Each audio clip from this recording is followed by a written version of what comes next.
Good evening, horror enthusiasts. This story is completely true. One of my subscribers sent it to me anonymously, and it's really creepy.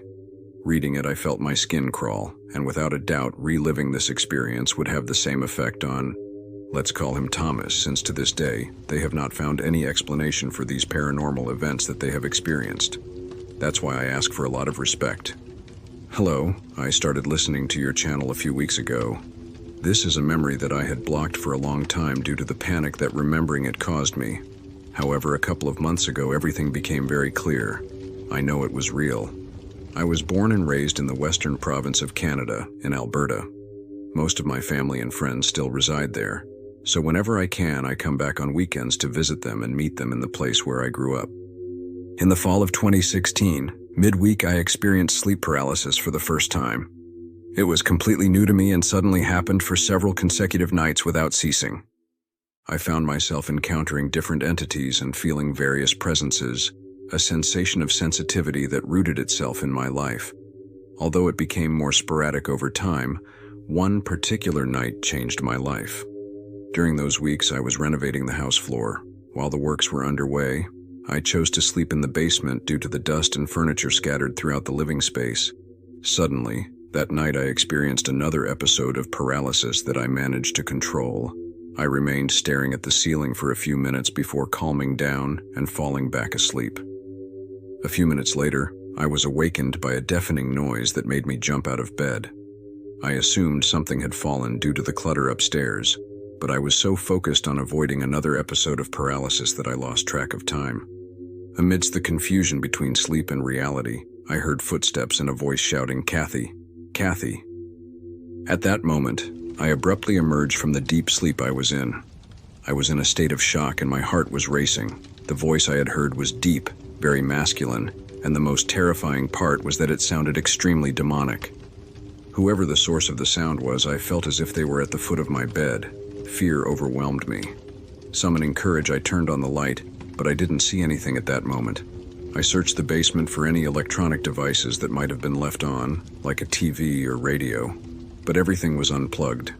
I went upstairs to inspect the upper floor and found everything in its place just as I had left it. I approached the back door to see if the noise was coming from outside, but there were no signs of movement or lights. It was a cold and desolate night. Finally, I decided to return to my room and try to calm myself down until I could fall asleep again. However, a few weeks passed. When I just lay down in bed, I heard the footsteps and the voice again, this time closer and more intense. I felt like something was watching me from the shadows, lurking in the darkness of the basement.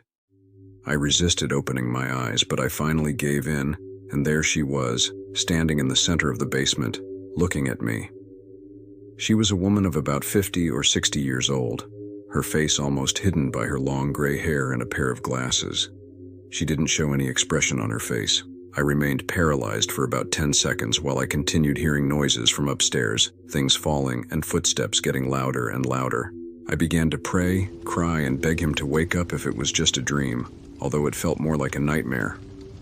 At that moment, I don't know how to describe it, but I felt a sudden calm. And when I opened my eyes, the woman was no longer there and the noises from upstairs were no longer audible. The following Friday, I visited my colleague, who lives next door to my house. I grabbed a couple of beers from the fridge and headed to his house for the afternoon. As we talked about the progress of my basement remodel, he told me that a few days earlier he had been working in his garden and had been removing the roots of a tree that was already dead, with the idea of planting a new one. However, while he was digging, he found some bones which seemed very strange to him because they did not seem to be from any animal, but rather human bone remains. Together with his wife, they called the authorities, somewhat worried. The bones were of considerable size, and they had no idea how they had ended up buried in their garden.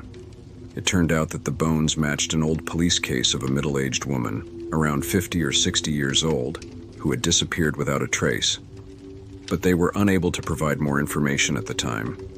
I immediately remembered that night, the blood-curdling screams emanating from a voice announcing the name Kathy, the middle-aged woman who had appeared in the basement staring at me, and the noises from upstairs. It was overwhelming. It couldn't be related, but when I asked my colleague when he had dug up the bones, it turned out to be just a day after my paranormal encounter.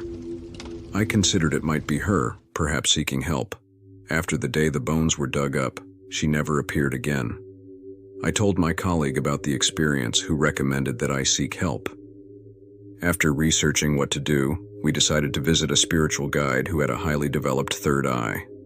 He was a well-respected gentleman and well-known in the area among trusted people.